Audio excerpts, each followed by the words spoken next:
आदरणीय रामप्रकाश त्रिपाठी जी और एक और मुख्य अतिथि डॉक्टर वीरेंद्र चौधरी जी, मेरे मित्रों बजरंग भाई तिवारी जी और आप सभी।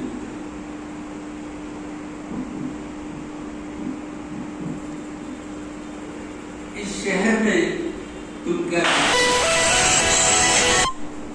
जब हर्फ यहाँ मर जाएगा, जब तेल पे लय कट जाएगी, जब शेर यानी कविता सफर कर जाएगा, इस शहर में तुम क्या देखोगे? क्या बात है। अहमद फराज ये बात पाकिस्तान में रहकर अपनी कविता अपनी नज़्म में कह रहा है और वो एक पंक्ति आती है कि रात हिंदुस्तान में है, रात पाकिस्तान में।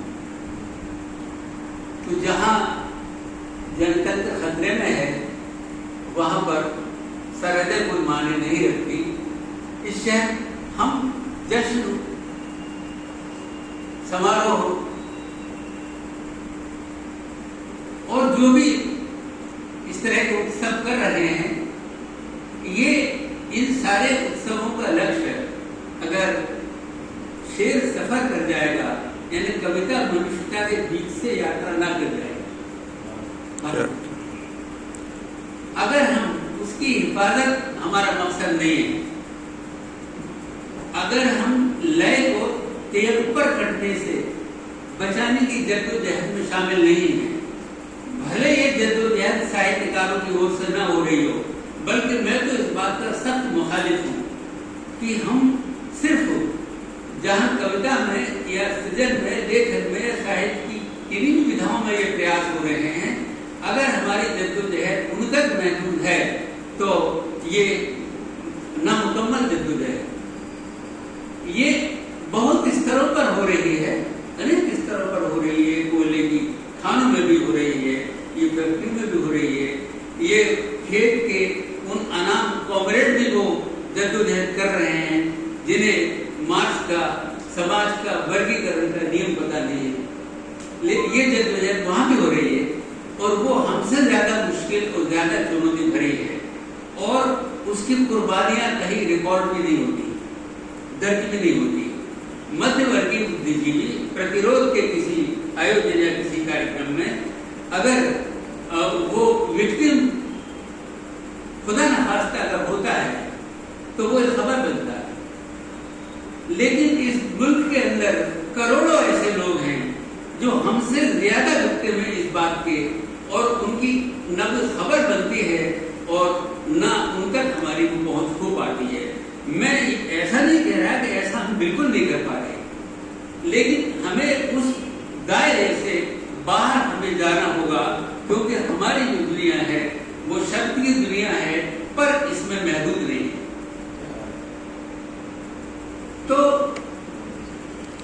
ये जो सृजन सम्मान है, जहाँ मेरे जैसे एक बहुत ही मामूली व्यक्ति के लिए यहाँ सम्मानित किया गया और लेखन वक्त में ये किया, हमने वो किया, ऐसा कहा गया। दरअसल मित्रों, हम उस परंपरा को मानने वाले हैं।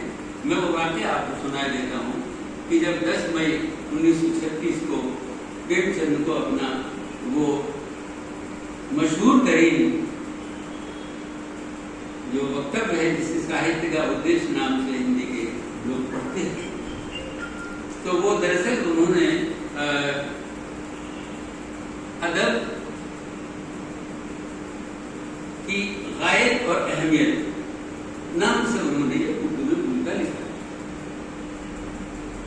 ये बात मार्च की है घटना जो मैं आपको सुना रहा हूँ, और 10 मई 1936 को वो अधिवेशन हुआ। तो प्रेमचंद को ने सज्जाद रहीम को एक खत लिखा कि भाई मैं तो पढ़ा लिखा हूं नहीं, मुझे जो जिन मुद्दों को बतौर खास आप वहां जिन पर बहस चाहते हैं तो मुझे वो लिख कर भेज दो, ताकि मैं उन्हें पढ़कर कुछ रोग आ सकूं।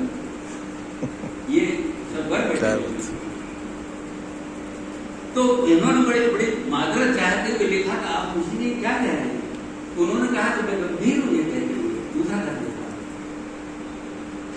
सज्जन जहीर ने कुछ पॉइंट्स उन्हें लिख कर भेजे, प्रेमचंद ने उन्हें विकसित किया और कहा भी बाद में वहां पर कि जो तुमने मुझे पॉइंट्स भेजे मैंने उनको जिसे आज हम पढ़ रहे हैं। तो ये घटना नहीं है, दरअसल बहुत बड़ा संदेश प्रेमचंद इसके माध्यम से देना चाहते थे। प्रगतिशील लेखक संघ के गठन से पहले ऐसा नहीं था कि प्रेमचंद वो वक्तव्य लिख नहीं सकते थे। उसके गठन से पहले प्रेमचंद ये संदेश देना चाहते थे कि ये महत्वाकांक्षा लेकर कोई संगठन में ना आए कि मैंने कोई 5वां वेद लिख दिया है या कि मैं लिखने जा रहा हूं। गठन से पहले उन्होंने ये कहा कि लेखन एक हाथ से एक कलम से होता है, पर वो कलेक्टिव है, वो सामाजिक है, वो सामूहिक कर्म है। हमें मालूम भी नहीं होता कि जहन के किस दरीचे से हम किससे प्रभावित हो रहे हैं, हमें मालूम भी नहीं होता। और इतने सारे प्रभाव, इतने सारे स्मृति बिंदु हमारे अवचेतन में महफूज रहते हैं कि लिखते वक्त हमें ये मालूम ही नहीं होता कि कौन कहां पर उतर आया है। तो ऐसा कोई भ्रम उचित नहीं है।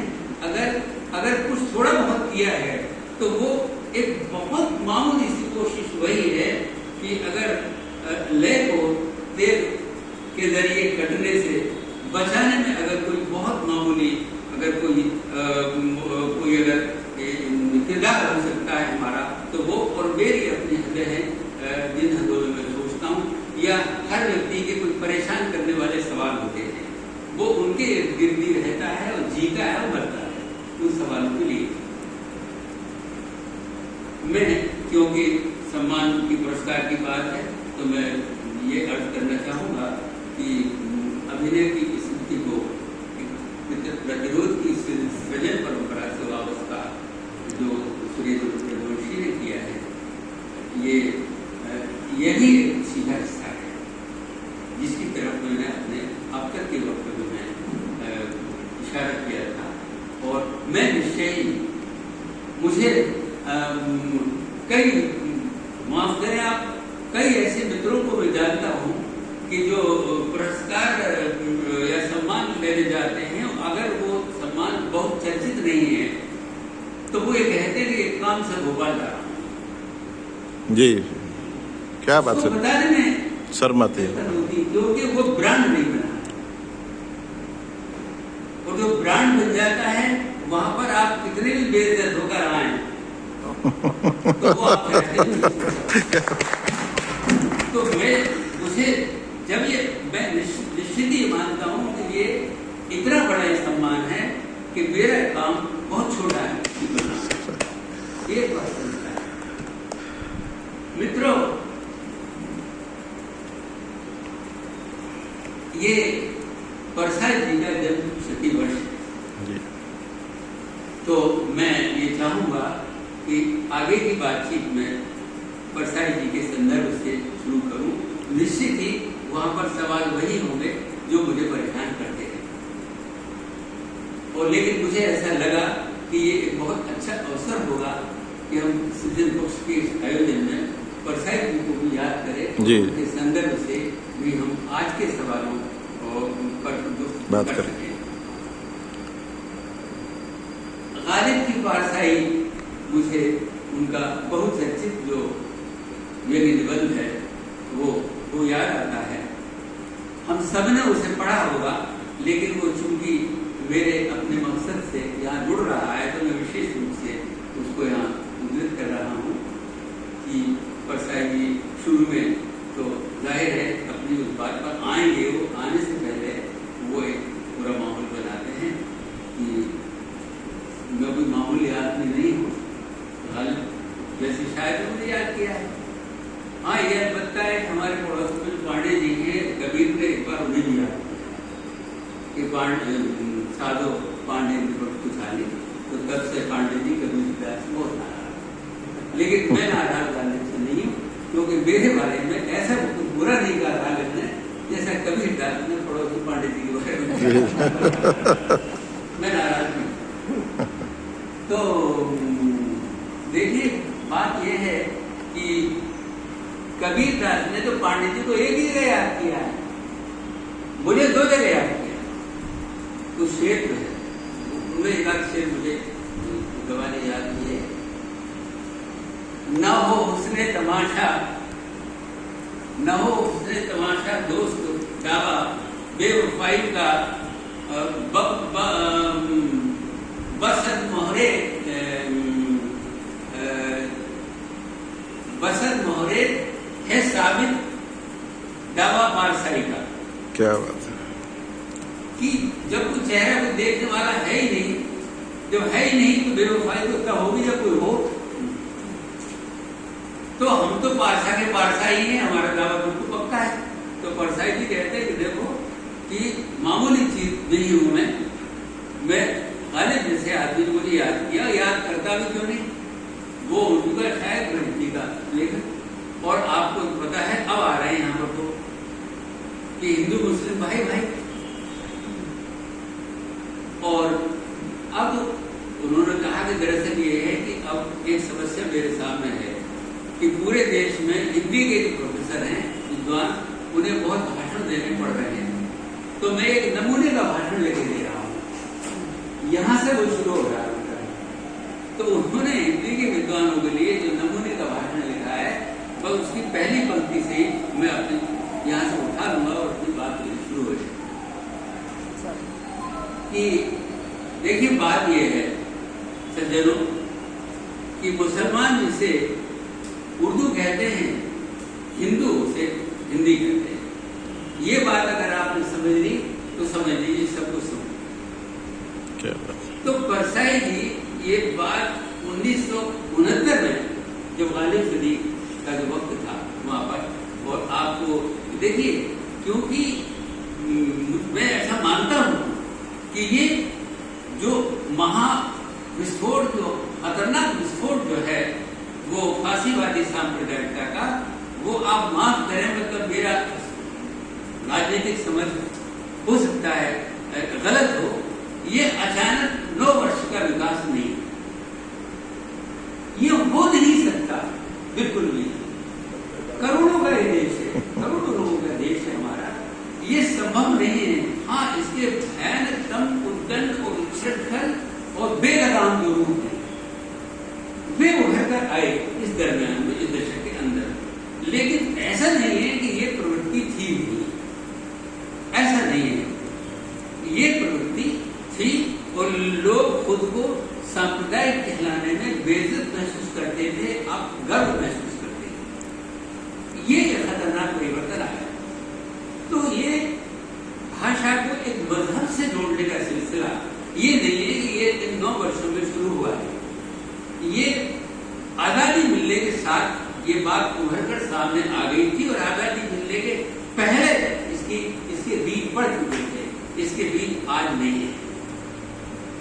मैं देखिए यहाँ पर अब के हिंदी साहित्य सम्मेलन की बात नहीं कर रहा हूँ, अब क्षमा करें। उस वक्त की परिस्थितियों के अंदर जो 1947 के बाद उर्दू प्रोफेसर आले मजदूर जैसा जो विद्वान है, अब उसकी स्कॉलरशिप पर कौन से करेगा।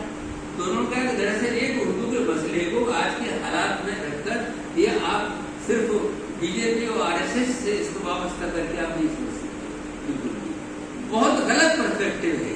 हम उसे सीमित कर रहे हैं यहाँ उस चीज के लिए। मैं अब भी अपनी उसी बात पर टिका हूँ। साहित्य कवि ये क्यों लिखता हूँ? जिन शहरों में गुजरी थी गालिब की 9 वर्षों, उन शहरों में अब उर्दू बेनाम ठहरी। आजादी कामिल का ऐलान हुआ जिस दिन, मातूब जबान ठहरी, गद्दार जबान ठहरी। आजादी मिलने के साथ मातूब कहते हैं वो विभाजन जिस पर अदा किया गया, मातूब से कहेंगे।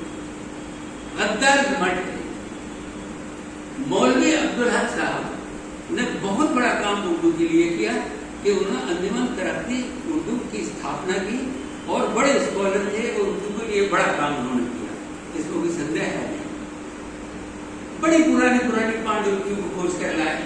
लेकिन जब वो पाकिस्तान मुंतकिल हो गए और 19 अगस्त 1961 को उन्होंने लाहौर में जो अपना एक मशहूर भाषण दिया था, उस भाषण को अमृत राय ने अपनी किताब ए हाउस डिवाइडेड में कोट किया। किताब को पढ़ने लायक है ए हाउस डिवाइडेड, इस मसले पर, हिंदी उर्दू मसले का जो एक ऐतिहासिक संदर्भ है। तो उसमें उन्होंने कोट किया है कि मौलवी अब्दुल हक कहते हैं, ये जो उन्होंने कोट किया अमृत राय ने, मैंने वही पढ़ा है। मौलवी अब्दुल हक ने कहाँ कहा है ये मैंने नहीं पढ़ा, मैं उस संदर्भ से ही अपनी बात कर रहा हूँ। हिंदी में ये मतलब है, तो किताब की कोई अंग्रेजी में है, कि मौलवी अब्दुल हक कह रहे हैं कि पाकिस्तान ना जिन्ना ने बनाया, ना इकबाल ने बनाया, पाकिस्तान उर्दू ने बनाया। तो अब ऐसा नहीं है कि उस वक्त की सांप्रदायिक सोच वाले यानी हिंदू लोग ही ऐसा सोच रहे हो। कुछ बातें तो कहनी पड़ेगी आपको, इसके भी बड़े खतरे हैं अगर हम कुछ बातें न कहें तो उस वक्त जो दरअसल जो परसेप्शन बन रहा था उससे अच्छे दिमाग भ्रमित हो गए थे। यानी जो बहुत सही ढंग से सोचने वाले जो लोग हैं वो भी उसके शिकार हो रहे थे। एक फेज ऐसा था वो कि उस फेज के अंदर जो है वो चीजें जो है वो एक मजहबी रंग ले रही थी। मौलवी अब्दुल हक बाद में ऐसे नहीं रहे थे, पहले भी ऐसे नहीं थे, लेकिन आखिरकार ये कहा। अब पाकिस्तान के अंदर उर्दू की क्या पोजीशन है, क्या स्थिति है? पाकिस्तान के अंदर देखिए मुख्य रूप से 3 नेशनलिटीज के लोग, सिंध राष्ट्रीयता, पश्तो, पंजाबी राष्ट्रीयता, 3 नेशनलिटीज के लोग पाकिस्तान के अंदर। तो पाकिस्तान के अंदर किसी भी प्रांत की राजभाषा या जो प्रांतों की राजभाषा से उर्दू हमारे राजभाषा की है, तो राष्ट्रीय भाषा राष्ट्रभाषा भी उर्दू है और सबकी राजभाषाओं को भी अपदस्थ कर दिया है। तो ये जो एक सांस्कृतिक अत्याचार का एक रूप है खुद पाकिस्तान में उर्दू के ऊपर। तो उर्दू वहां की राष्ट्रभाषा है, लेकिन वहां के किसी भी प्रांत में किसी भी प्रांत की भाषा उर्दू नहीं है, जो फैक्ट है। इस पर तो लाइब्रेरी में कंसल्ट आप कर सकते हैं कि आप सबको आप सुनिए, सब नेताओं, जैसे मान लीजिए 2 नेताओं को उदाहरण में दे रहा हूँ। जुल्फिकार अली भुट्टो साहब जैसा बोलते थे, उनकी बेटी बेनजीर जैसा बोलती थी, और उनका जो लड़का है वो जो बोलता है उर्दू, और इमरान खान जो उर्दू बोलते हैं, जो बोलता है उसके अंदर सिंधी का स्पष्ट होता है। जो भुट्टो का जो लड़का है उसका नाम भूल रहा हूँ, क्या, बिलाल। ये 1-2 नेताओं की बात कर रहा हूँ। आप जरा गौर से अगर पाकिस्तान टीवी को आप सुने तो आप वहां पर उनका जो एक्सेंट है, उनके लहजे को आप जान सकते हैं कि उन्हें शब्द उर्दू के ला रहे हैं, लेकिन भाषा वही है उनकी जो उनकी अपनी प्रांतीय भाषा है। तो ये स्थिति वहां जो उर्दू की स्थिति है, तो भाषा के आधार पर जो सांप्रदायिक विभाजन है वो हमारे जनतंत्र पर आयत खतरों में सबसे एक खतरनाक, एक भयानक खतरे के तौर पर मैं देखता हूँ। एक चीज अब देखिए कि एक और तो स्थिति ये है, मैंने सांप्रदायिक विभाजन वाली बात बताई। अब जरा एक और चीज मैं आपसे रखता हूँ। ये बात 1914 की बात, ये बात 1915 और 1919 के बीच की है, यानी कोविड से पहले की और 1915 से बाद की ये घटना। तारीख मेरे पास डायरी में नोट है घर पर, 2000 ना। हाँ, ये भारत के प्रधानमंत्री पहली बार किसी भी विदेश यात्रा पर जब गए 1914 के बाद, हो सकता है वो दूसरी हो, लेकिन मैं ईरान के बारे में कह रहा हूँ। ईरान पर मैं पहली यात्रा, मैं ईरान की बात जो है तथ्य के आधार पर कह रहा हूँ, मैं दुनिया की यात्रा का नहीं कह रहा हूँ। तो ये बात भी मैं आपको बात बता दूं कि 1917 में दिल्ली विश्वविद्यालय के जाकिर हुसैन कॉलेज में गालिब के फारसी कुल्लियात पर एक अंतरराष्ट्रीय सेमिनार हुआ था। गालिब का समग्र फारसी का समग्र उर्दू का नहीं, उसमें खाक साहब ने भी एक छोटा सा पर्चा पढ़ा था। उसमें बाहर के लोग पाकिस्तान, ईरान और अफगानिस्तान के लिए जो लोग आए थे, बाद में यहाँ के लोग करके एम्बेसडर हो गए।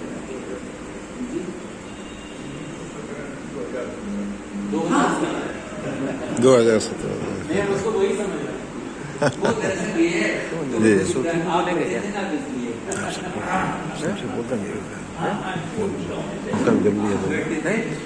ये सत्र बहुत महत्वपूर्ण है। भूल नहीं बोलना था। बोलना तो और क्या बोलवा ले। हाँ, त्रिपाठी जी को भी संक्षेप में। वो प्रोफेसर चंद्रशेखर के नाम से आप वाकिफ होंगे। दिल्ली विश्वविद्यालय में फारसी विभाग के अध्यक्ष रहे। वो संभवतः अब से बने हुए पिछले वर्षों। तो ये प्रोफेसर चंद्रशेखर ने ये बात, मैं भी बैठा हुआ था मंच पर, बिल्कुल प्रोफेसर चंद्रशेखर ने अपने वक्तव्य में ये बात कही जो कि रिकॉर्ड है, ये जो मैं आपको बता कि प्रधानमंत्री को तेहरान जाना था, तो उनसे अच्छे कूटनीतिक संबंध बनाने के लिए क्या किया जाए। जैसे अभी उपनिषद भेंट किया गया है, आपने पढ़ा होगा सबने। तो ईरान जा रहे हैं तो क्या भेंट किया जाए, तो फारसी के प्रोफेसरों को इकट्ठा किया गया कि कुछ ऐसा बताइए कि जाए का असर पड़े।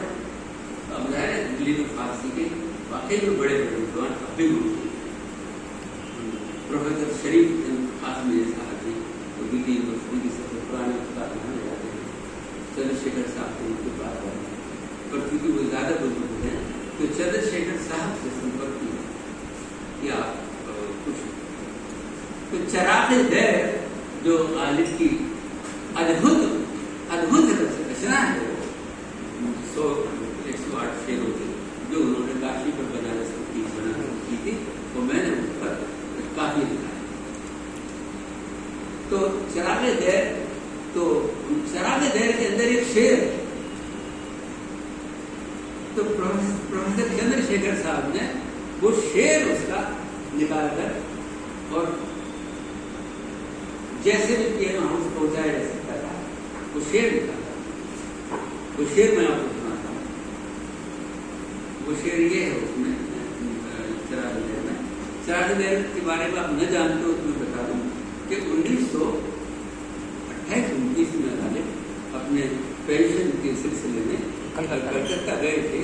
तो 1930 के अंदर तो पहुंचे भी 2 साल में।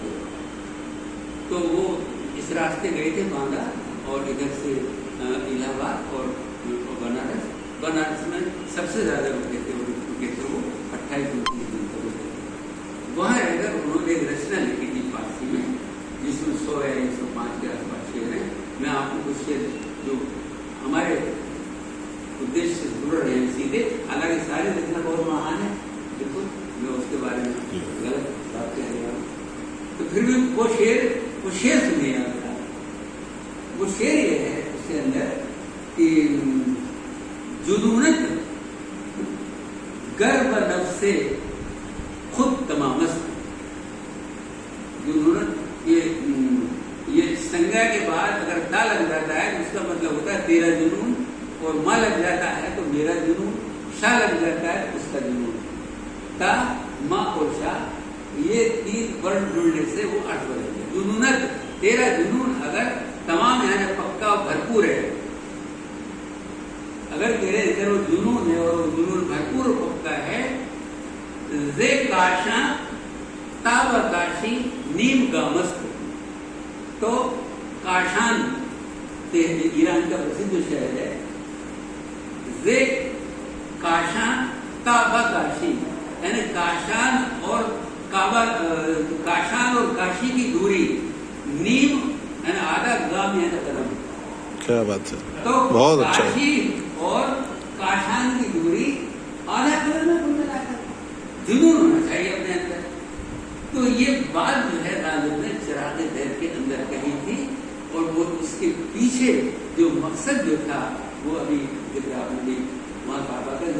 किया है।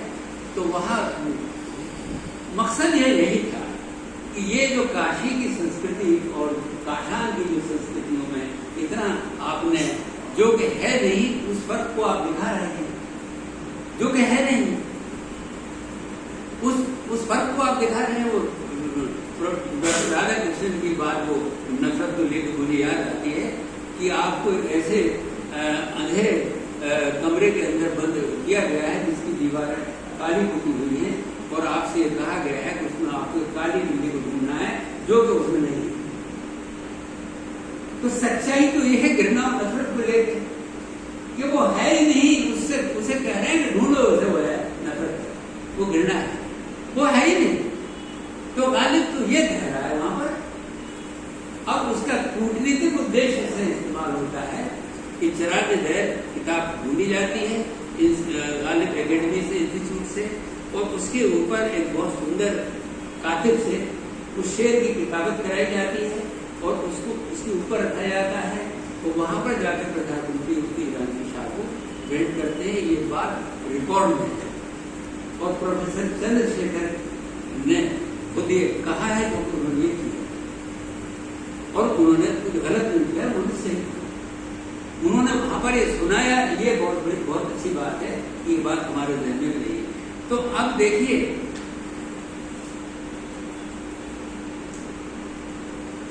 गालिब पे कर्म करके उर्दू पे सितम क्यों है? ये साहिब क्या बात है, क्या बात है कि ये जो गालिब पे कर्म करके उर्दू पे सितम क्यों है? ये कर्म गालिब पर हो रहा है और गालिब की जो जबान है उस जबान के शायरों के मजार ढाए जा रहे हैं। क्या बात है। गालिब की जबान का एक महाकवि इकबाल है, उसकी एक रचना को आप सांप्रदायिक कह रहे हैं। बचपन से हम सुनते पढ़ते आ रहे थे, लब पे आती है दुआ बन के तमन्ना मेरी, या खुदा शम्मा की सूरत हो। क्या बात है। या खुदा जिंदगी शम्मा की सूरत हो खुदाया मेरी, दुआ जिंदगी शम्मा की सूरत हो खुदाया मेरी, लब पे आती है दुआ। क्या बात है। ये जो तमन्ना है, मेरी जो अभिलाषा है, वो होठों पे प्रार्थना बन के आती है। तो प्रार्थना ये है कि मेरा जो जीवन है दीपक मिला हो। अब ये कविता जब उत्तर प्रदेश के स्कूलों के अंदर कुछ बच्चे गा रहे थे तो किसी धर्मप्राण व्यक्ति ने जाकर किसी विद्वान शिक्षा मंत्री को ये बता दिया उत्तर प्रदेश में कि इस्लाम का प्रसार हो रहा है, आप क्या कर रहे हैं? उनका कैसे? उन्होंने कहा कि वहां हमने देखा कि वहां पर जो है बच्चे ये गा रहे थे। क्या गा रहे थे उसने बताया रिकॉर्ड करके कि ये गा रहे थे कि उसमें खुदा का नाम आया था। लब पे आती है दुआ बन के तमन्ना मेरी, जिंदगी शम्मा की सूरत हो खुदाया मेरी। यह आया था, ये आ गया। जरा मास्टर को तलब किया गया, सब किया गया, उनको सस्पेंड किया कुछ दिनों के लिए, इंक्वायरी वगैरह बैठाई गई और प्रार्थना बंद कराई गई। अब ये बताइए, संयोग की बात है, संयोग की बात कि जिन वर्षों में इकबाल ये बच्चे की दुआ जो कविता लिख रहे थे, उन्हीं वर्षों में निराला यह भी लिख रहे थे, काट अंधपुर के बंधन स्तर बहा जनन जो कलुष तम हर प्रकाश भर जगमग जगत सार तत्व में। ये जो प्रार्थना है और ये प्रार्थना है, इसमें सिर्फ भाषा का प्रतिनिधित्व है, आत्म बताइए। और जो निराला यहाँ कह रहे हैं, निराला यहाँ जो कह रहे हैं, वो बुद्ध बहुत पहले अपाद को होता है। इकबाल तो हुआ वही कह रहा है कि जिंदगी शर्मा की सूरत हो खुदा, मेरा जीवन दीपक बन गया, अपादीपक। और बुद्ध से भी पहले उपनिषद ये कह रहा है तमसो मा ज्योतिर्गमय। तो आप ये बताइए कि ये जहालत, इस जहालत के खिलाफ देखिए, बात दरअसल ये है कि वो जो जाहिल लोग ये जो जड़ जो शक्ति है वो बड़ा खतरनाक होता है। आप क्या करेंगे आप उसको? तर्क कहाँ था वो? एक मुझे याद आ रहा है वो ऐसा नहीं है कि ये इसलिए याद आ रहा है कि राजा तुलसी जी यहाँ है कि हमारे समय की खलवाट खोपड़ी में जो विचार जो पल रहा है वो विचार क्या है? उस विचार को मैंने यूँ समझा है कि प्रेम को घृणा से विस्थापित करो, तर्क को अंधविश्वास से विस्थापित करो, शांति को हिंसा से विस्थापित करो। ये जो खतरनाक विचार, ये खतरनाक विचार जब पल रहा होगा तो वहां पर यही हालत होगी। जबकि मित्रों, मेरा ऐसा मानना क्या है, सारा भक्ति साहित्य गवाह है इस बात का। मेरे से वही वाली बात है कि कालिदास ने कहा था कि वसंत ऋतु बड़ी प्रिय होती है, तो कालिदास नहीं कहता कि होती की प्रिय हो। तो इसलिए मैं क्या कहूँगा, ये बात जानने की बात है कि मजहब को गैर मजहब बनाने की ताकत सिर्फ अदब के अंदर, साहित्य में। मजहब को गैर मजहब बनाने की ताकत, उसे सेकुलर बनाने की ताकत है, वो साहित्य में होती है, संगीत में होती है, ललित कलाओं में होती है। तो उस ताकत पर हमारा भरोसा कायम है। और ये जो मैंने संदर्भ आपको बताया था, ये मजहब को गैर मजहब बनाने की उदाहरण है साहित्य। अब स्थिति और बढ़ते बढ़ते कहाँ तक पहुंचती है कि अब मामला जो आगे बढ़ता है तो वो यहाँ तक बढ़ता है कि भाई ये जो ज़बान है, ये ज़बान भारतीय ज़बान विदेशी ज़बान है, इसकी लिपि विदेशी है। आप जो है वो भाषा पर हमला करके, देखिए मेरी ये धारणा में भाषाओं के संबंधों की जो बात करता हूँ, मैं उनकी भी बात करता हूँ, तो मेरा पर्सपेक्टिव ये रहता है कि जो सामाजिक समूह हैं, उन सामाजिक समूहों के बीच भी जनतांत्रिक सोच का विकास हो। ये सारे मुद्दे हमारे जनतंत्र की रक्षा से जुड़े हुए मुद्दे हैं। भाषाओं के बीच जो अंतर यात्रा है, उस अंतर यात्रा को चाहे अनुवाद के माध्यम से हो, चाहे किसी माध्यम से हो, मैं इस रूप में लेता हूँ कि विभिन्न सामाजिक समूह हैं, जो भाषा समूह हैं, उनकी अपनी जो निधि है, जो उनका जो अपना सरमाया है। शमशेर ने 1948 में ये बात कही थी कि मैं उनका बतौर खास में हिंदी के लोगों से बात कह रहा हूँ, उर्दू के लोगों से भी कह रहा हूँ, पर बतौर खास हिंदी के लोगों से बात को कह रहा हूँ कि हमें एक दूसरे के वैभव से समृद्ध होने की जरूरत है। हम कितना जानते हैं उर्दू के उन मशहूर तरीन लोगों के अलावा, बल्कि हिंदी के लोग तो वो जानते भी हैं। उर्दू में जहाँ भी मुझे ऐसा अवसर मिलता है, और मुझे बहुत अवसर मिलते हैं, और ये बात मैं कहता हूँ कि आज की बात छोड़िए, अब से जो है वो 100 साल पहले के साहित्यकारों में भी 5 साहित्यकारों के नाम उर्दू का एक प्रोफेसर मुश्किल से बता पाए। वो हिंदी के लोग उसके दोस्त होंगे तो उसके सुन रखे होंगे, वह ऐसा बात नहीं बनेगी। एक दूसरे के वैभव से समृद्ध होने की बात है, तो आप उस वैभव को जानिए, उसे पढ़िए। हिंदी के जो लोग हैं, हिंदी के जो लेखक हैं या जो किसी भी रूप में जुड़े हुए हैं, तो वहाँ तो कुछ दरीचा खुला हुआ है। उर्दू में वो स्थिति अब विकसित हो रही है धीरे धीरे, अब तक ये बात नहीं थी। लेकिन जो लिपि पर ये बात कही जाती है, अब आप ये देखिए जरा कि लिपि, अभी थोड़ी देर पहले हम लोग बैठे हुए थे बजरंग तिवारी जी और हम लोग, कि दरअसल अरबी फारसी का तो एक इल्जाम लगाया जाता है हिंदी पर,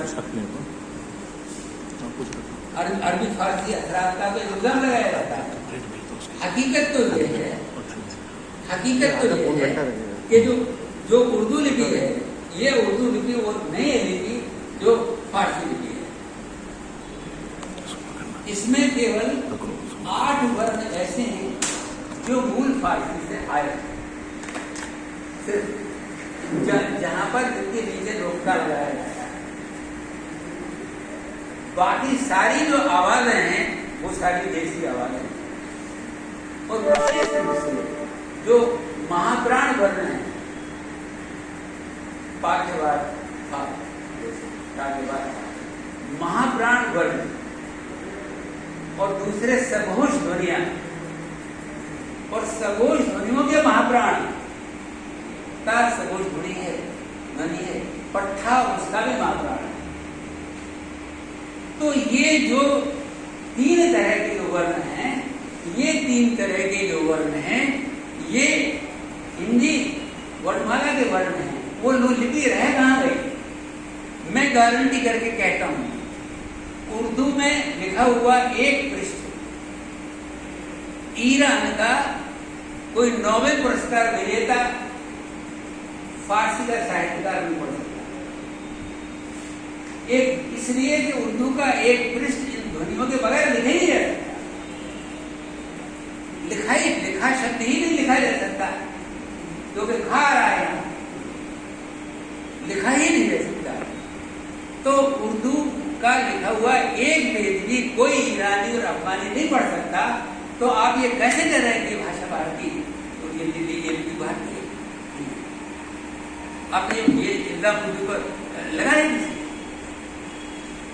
दूसरी बात यह है कि शब्द संपदा की अगर आप बात करें, ये अज्ञानता है, उर्दू वालों की भी अज्ञानता है कुछ लोगों की। आपको पता है वहां भी जड़ता की एक स्थिति ये है कि, और प्रोफेसरों के अंदर तक ये बात है, रोशन ख्याल रोशन दिमाग लोगों की बात में नहीं कर रहा हूं बिल्कुल, वो तो हर जगह एक जैसे आपके लिए मिलेंगे कि कुली कुतुब शाह जिस भाषा में लिखते थे, उस भाषा को हम हिंदी के प्रोफेसर जब पढ़ाते हैं तो दक्षिणी हिंदी के अंदर पढ़ाते हैं। उर्दू का प्रोफेसर उसे पढ़ाता है, उसे वो दक्षिणी उर्दू या कदीम उर्दू, साहित्य एक ही है। ये देश है हमारा, ये हिंदुस्तान है, ये हिंदुस्तान की फजा है और इसे हमें महफूज रखना है। लेकिन जो उर्दू नफीस उर्दू के जो पैरोकार हैं, बहुत ज्यादा सोफिस्टिकेटेड उर्दू के जो पैरोकार हैं, उर्दू मुअल्ला के जो पैरोकार हैं, वो कुली कुतुब शाह की भाषा, कुली कुतुब शाह की भाषा आप पढ़ लीजिए, सारा प्रेम गीत बोया आनंद बाग में, मीराबाई यहाँ तो बेटी फैल गई आनंद पर, कई जगह कितनी समानता है, मैंने तो लिखा है इसका इतनी समानता है वहां पर। तो पूरी की पूरी जो है वो खड़ी बोली और ब्रज का पूरी शब्द संपदा है। मुल्ला वजही का सबरस नाम का क्रोध पढ़ लीजिए आपने बहुत में पढ़ा होगा, सबरस पढ़ लीजिए, ब्रज भाषा का वो गद्य है पूरा का पूरा। तो जो उर्दू मुअल्ला या बहुत नफीस या सोफिस्टिकेटेड उर्दू के जो पैरोकार हैं, वो उसे कहते नहीं, बैटरी जाने वाली के तौर पर इनका जिक्र किया जा सकता है, तारीख के तौर पर इनका जिक्र किया जा सकता है, लेकिन ये उर्दू हमारी आदर्श उर्दू नहीं। फिर जनाब आधे पीर को आपको खारिज करना पड़ेगा, आधे सौदा को आपको खारिज करना पड़ेगा। ऐसे ऐसे भले शब्द वहां पर आते हैं कि जब सौदा ने लिखाई है तो मैं आपको कौन क्यों ना सुना दूं। घोड़े की दुर्बलता पर सौदा अगर लिख रहे हैं तो वो लिखते हैं कि फाके से हिनाने की ताकत भी नहीं, घोड़ी को देखता है तो पाले है वार्ता, सौदा जैसा तो महाकवि इस भाषा में तब लिख रहा है। वो कहते नहीं, ये इन चीजों को से दूर रहना चाहिए। अरे भाई इसे उर्दू नहीं मानता है आप ये बताइए, इसमें आपको जो है वो नजर आ रही है कि नहीं ये हमारी रवायत नहीं। अरे भाई ये किसकी रवायत है? इससे भी ज्यादा और मीर के यहाँ पर आपके लिए मिल जाएगा। आप क्या करेंगे उसको? तो वो उसी अत्तार के लौटने से दवा लेते हैं। जब आप मीर को एक पढ़ाई लिए कहेंगे तो मीर तो बस घड़िए को मिला। अरे आप जब किसी महाकवि का मूल्यांकन करते हैं तो जो भिन्न भिन्न भाषा इस तरह को आप उपेक्षित नजरअंदाज नहीं करते, क्योंकि उनकी ताकत से ही वे रचनाएं महान हुई है जिनको आप महान मानते हैं। उनकी ताकत से ही, देशज शब्द संपदा की ताकत से ही वो रचना महान हुई है जिससे कि आप महान मानते हैं। आप नज़ीर अकबर आबादी को तारीख का हिस्सा बताते हैं। नज़ीर अकबर आबादी अभी अभी अभी की बात है, मैं एक विद्वान का नज़ीर कहते हैं इसको नज़ीर, तो वो उन्होंने पढ़ी तो उन्होंने कहा किया है राधा वल्लभ ने अभी ऊपर व्याख्यान दिया अभी पहले। हाँ, तो खैर बात कहीं और चली जाएगी। अब राधा वल्लभ त्रिपाठी जी की बात आपने कही है तो राधा वल्लभ त्रिपाठी जी की बात सुनिए कि देखिए कि जो विधाओं के बीच पूरा आप नज़ीर तो बहुत बात के हैं, नज़ीर तो मीर और गालिब के दरमियान के हैं, बहुत बात के हैं। कुली कुतुब शाह 16वीं सदी का था और उससे पहले आप हजरत अमीर खुसरो पर आ पाए। हजरत अमीर खुसरो, अमीर खुसरो कहूँगा, आप खुसरो अमीर कहूँगा कि आप खुसरो को हिंदी के भी बुरे से आला यानी प्रवर्तक खड़ी बोली के साहित्य के अमीर खुसरो, उर्दू के भी अमीर खुसरो। अब अमीर खुसरो का वो साहित्य जो हिंदवी के अंदर लिखा गया है, हिंदवी में लिखे गए साहित्य को आप अलग करके उर्दू में अगर अमीर खुसरो का मूल्यांकन करते हैं तो यह एक जहालत होती है। वो फारसी के बहुत बड़े शायर थे, ये आप सभी जानते हैं। फारसी में बहुत बड़े गद्य लेखक थे, बल्कि ये कहिए कि भारत का पहला बड़ा गद्य लेखक था अमीर खुसरो। और अमीर खुसरो के गद्य के अंदर जितने ब्रज भाषा के शब्द हैं आश्चर्य में आपको डाल देंगे। फारसी गद्य के अंदर जो है वो हिंदी के शब्द मिलाने वाला वो अमीर खुसरो को। अब अमीर खुसरो ने जो कभी हिंदवी कलाम है, उस हिंदवी कलाम को आप उर्दू की रवायत का हिस्सा आप नहीं मानते, और हिंदी वाले उसे हिंदी की रवायत का हिस्सा नहीं मानते, सिर्फ प्रश्नों में जिक्र करते हैं। सबसे प्रामाणिकतम इतिहास में हम आचार्य रामचंद्र शुक्ल का इतिहास मानते हैं, तो वहाँ पर उद्धृत के तौर पर है, और वहाँ पर जो उनके कुछ मुकर्रियाँ वगैरह उसमें उद्धृत हैं, 3-4 वहाँ पर है। वहाँ हाँ खड़ी बोली के विकास में वहाँ पर जिक्र आता है अमीर खुसरो का। लेकिन ये बात भी ताक़ुब में डालने वाली है कि जो बुनियाद जहाँ है हमारी भाषा की खड़ी बोली की, वहाँ पर उर्दू के जो इतिहासकार है रामबाबू सक्सेना 1900, ये भी दिलचस्प बात है कि उर्दू का जो पहला इतिहास है वो 1928 में अंग्रेजी में लिखा गया था, history of Urdu British. Rambabu Saxena Bareilly के वकील थे, बहुत बड़े वकील साहब ने अंग्रेजी में लिखा था, फिर इसका उर्दू में अनुवाद हुआ उर्दू अदब की तारीख। आचार्य रामचंद्र शुक्ल का जो हिंदी साहित्य का इतिहास है उसका पहला संस्करण भी 1929 में छपा, यानी 1 साल के अंतर से ये दोनों के इतिहास लिखे गए। सबसे पहले प्रामाणिक इतिहास है। रामबाबू सक्सेना के इतिहास के अंदर भी वहां पर भी ये उल्लेख भाषी के अंदर। तो अभी देखिए इसकी गालिब के हिंदवी कलाम को सामने लाने का जो श्रेय है, मैं एक बात बहुत मान्यता हूँ कि देखिए मैं वैदुष्य का सम्मान करता हूँ, थोड़ा आइडियोलॉजी से दूर जाने, क्योंकि स्कॉलरशिप हैज नो आइडियोलॉजी। मेरा ऐसा मानना है। जो अदिति है तो उसका जो अदितित्व है उसमें से जो आपके काम का निकलता है वो लेना चाहिए, मेरा ऐसा मानना है। तो ये प्रोफेसर गोपी चंद नारायण ने इस काम को किया, उसके हिंदी कलाम को सामने लाना।